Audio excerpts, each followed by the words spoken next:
मराठी माणसांनी एकत्रितरित्या परतवून लावणं गरजेचं आहे।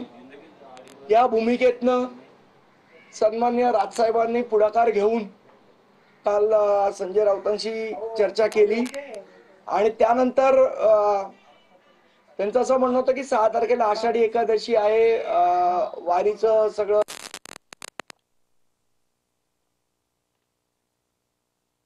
आणि विठ्ठलाची मंदिरं आहेत तिकडे गर्दी होत असते, तर त्या दिवशी मोर्चा काढणं योग्य ठरणार नाही। आणि आमची भूमिका अशी होती की 7 तारखेला जर काढला तो सोमवार आहे, सुट्टीचा दिवस नाहीये, त्यामुळे जे पालक असतील, शिक्षक असतील, अगदी विद्यार्थी असतील ज्यांना या मोर्चात सहभागी व्हायचंय त्यांना ते सहभागी होणं शक्य होणार नाही।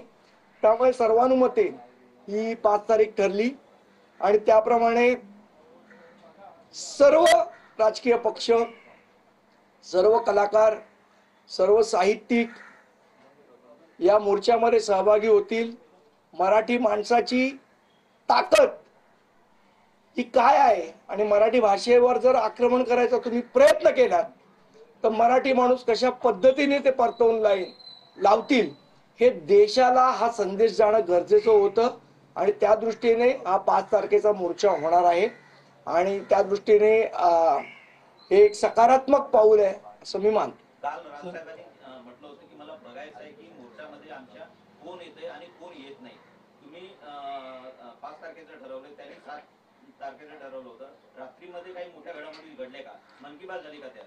मी तुम्हाला सांगितलं ना, काल स्वतः यासाठी राजसाहेबांनी पुढाकार घेतला आणि स्वतः पुढाकार घेऊन त्यांनी संजय राऊत साहेबांना फोन केला आणि त्याच्यानंतर दोन्ही नेत्यांच्या झालेल्या चर्चेअंती 5 तारीख ही नक्की झाली। मला वाटतं काल तुम्ही स्वतः पत्रकार परिषद घेऊन 6 तारखेची 5 तारीख झाली हे आपल्या सगळ्यांना सांगितलं, त्याची कारण मीमांसा आज आपल्याला कळली असेल।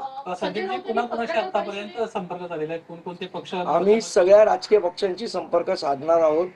अगदी भारतीय जनता पक्षाचे पदाधिकारी ज्यांना मराठी भाषेबद्दल प्रेम आहे ते निश्चितपणे या मोर्चात सुद्धा सहभागी होतील असं आम्हाला वाटतं।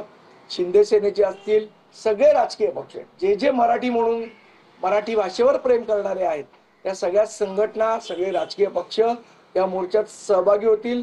आम्ही त्या पद्धतीची चर्चा ही सगळ्यांशी करू, सगळ्यांना निमंत्रण देऊ, सगळ्यांना आम्ही, मला तर वाटतं मी एक व्हिडिओ ट्विट केला होता त्यावेळेला आपण सगळ्यांनी हा प्रश्न विचारला होता, राजसाहेबांचा तो व्हिडिओ होता, त्यामध्ये आम्ही म्हटलेलं की मराठी माणसासाठी आम्ही कोणाची पाय चटू आणि वेळ पडल्यास पाय छाटू। त्या व्हिडिओचा अर्थ आपल्याला आज कळला असेल।